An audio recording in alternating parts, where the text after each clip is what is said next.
অবিভক্ত ভারতে 560টি রাজ্য ব্রিটিশদের আধিপত্য স্বীকারের মধ্য দিয়ে স্বায়ত্তশাসন ভোগ করত। হায়দ্রাবাদ, সিকিম, কাশ্মীর ছিল এদের মধ্যে অন্যতম। যে কয়েকটি রাজ্য ব্রিটিশ শাসনের অধীনে স্বায়ত্তশাসন ভোগ করছিল, ব্রিটিশরা চলে যাওয়ার পর এদের মধ্যে অনেক রাজ্য ভারত এবং অনেক রাজ্য পাকিস্তানের সাথে যোগ দেয়। কোনো কোনো রাজ্য নিজ ইচ্ছায় যুক্ত হয়, কোনো কোনো রাজ্যকে বন্দুকের নলের মুখে রাজ্য লিখে দিতে বাধ্য করা হয়। সিকিম, হায়দ্রাবাদ, কাশ্মীর ছিল এমনই দুর্ভাগা রাজ্য যারা ভারত পাকিস্তানের কাছে নিজেদের সার্বভৌমত্ব হারিয়েছিল। ইতিহাসের অধ্যায়ের এই ভিডিওটিতে কিভাবে স্বাধীন মুসলিম রাষ্ট্র হায়দ্রাবাদকে ষড়যন্ত্রের মাধ্যমে ভারতের অংশ করে নেয় তা বিস্তারিতভাবে আপনাদের সামনে তুলে ধরব। 1687 সালে মুঘল সম্রাট ঔরঙ্গজেব কর্তৃক গোলকুন্ড অবরোধের পর অঞ্চলটির নামকরণ করা হয় দক্ষিণাত্র প্রদেশ। 1713 সালে কমরউদ্দিন খান এর সুবাদার নিযুক্ত হন এবং মঙ্গল সম্রাট ফররুখশিয়ার কর্তৃক নিজামুল মুলক উপাধিতে ভূষিত হন। 1724 সালে এটি স্বাধীনতা লাভ করে। মুঘল শক্তির পতনের শেষের দিকে ডেকান অঞ্চলটি মারাঠা সাম্রাজ্যের উত্থানের সাক্ষী হয়। 1720 এর দশকে নিজাম মারাঠাদের দ্বারা আক্রমণের শিকার হয়, যার ফলস্বরূপ নিজাম মারাঠাদের নিয়মিত কর প্রদান করে। মারাঠাদের এবং নিজাম মধ্যে সংঘটিত প্রধান যুদ্ধ হল পালাকেদের যুদ্ধ, টাকসানুরের যুদ্ধ এবং কারদার যুদ্ধ। প্রথম বাজিরাওয়ের দাক্ষিণাত্য বিজয় এবং তার দ্বারা চৌথ আরোপ করার পরে নিজাম পরিপূর্ণভাবে মারাঠাদের অনুগত হয়। 1798 সালে নিজাম আলী খান আসফ জাহ একটি চুক্তি করতে বাধ্য হন যা হায়দ্রাবাদকে ব্রিটিশ সুরক্ষায় রাখে। তিনি প্রথম ভারতীয় রাজপুত যিনি এই জাতীয় চুক্তিতে স্বাক্ষর করেছিলেন। ফলস্বরূপ হায়দ্রাবাদের শাসক ব্রিটিশ ভারতের আমলে তেইস্তুপ সেলামি রাজ্য শাসক ছিলেন।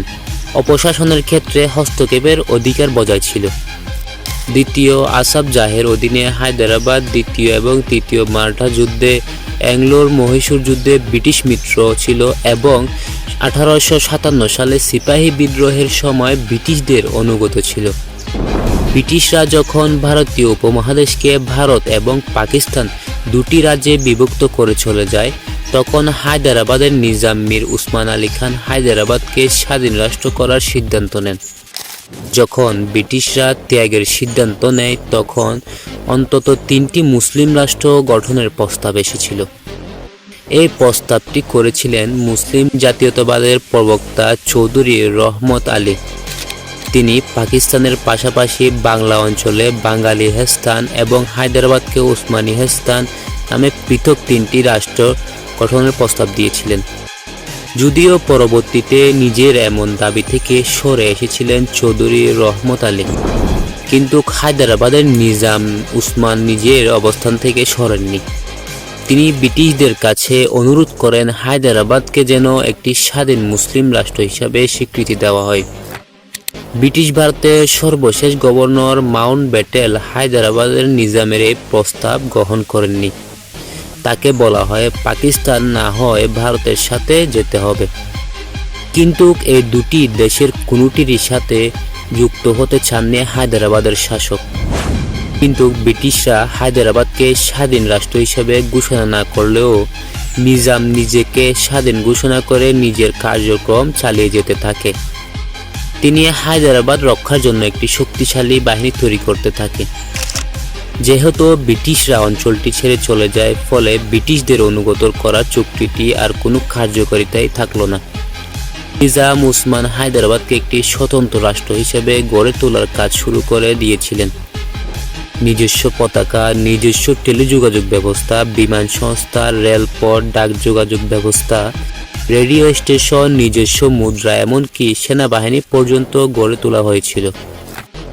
সব দিক দিয়ে হায়দ্রাবাদ তখন পূর্ণাঙ্গ একটি রাষ্ট্র। কিন্তু বিপত্তিটি অন্য জায়গায়। বাংলাদেশের যেমন 3 দিক দিয়ে ভারত, তেমনি হায়দ্রাবাদের চতুর্দিক দিয়ে ছিল ভারত। নিজাম উসমান যখন স্বাধীনভাবে তার রাষ্ট্র পরিচালনা করতে লাগলেন, ভারত কোনোভাবেই মেনে নিতে পারল না। আবার আন্তর্জাতিক চাপের ভয়ে সরাসরি হায়দ্রাবাদ দখল নিতে পারছিল না। তাই প্রথম কৌশলের আশ্রয় নেয় ভারত।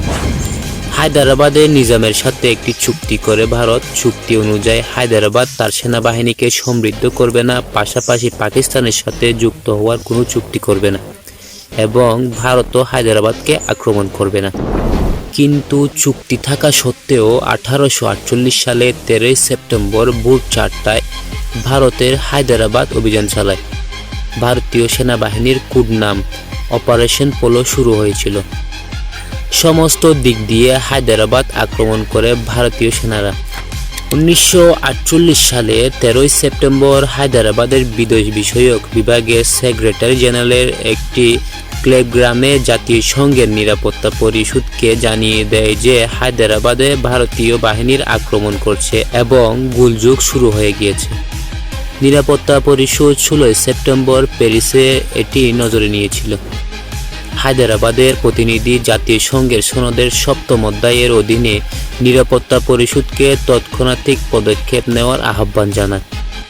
হায়দ্রাবাদ প্রতিনিধি হস্তক্ষেপের জন্য ভারতের অজুহাতের সাড়া দিয়েছিল যে দুই দেশের মধ্যে বিদ্যমান চুক্তি স্পষ্টভাবে জানিয়েছিল যে এরকম কোনো কিছুই ভারতকে অভ্যন্তরীণ শৃঙ্খলা রক্ষায় সহায়তা করার জন্য সেনা পাঠানোর অধিকার দেয় না। 17 সেপ্টেম্বর সন্ধ্যা 5টায় নিজামের সেনাবাহিনী আত্মসমর্পণ করে। এরপরে ভারত হায়দ্রাবাদ রাজ্যকে অন্তর্ভুক্ত করে এবং নিজামের শাসনের অবসান ঘটে। এভাবে 200 বছর ধরে নিজামের দ্বারা শাসিত হায়দ্রাবাদ কুকৌশলের মাধ্যমে ভারতের অংশ হয়ে যায়। ইতিহাসের অধ্যায়ের হায়দ্রাবাদের ইতিহাস নিয়ে তৈরি করা এই ভিডিওটি যদি আপনাদের ভালো লেগে থাকে তাহলে চ্যানেলটি সাবস্ক্রাইব করে পাশে থাকার অনুরোধ রইল।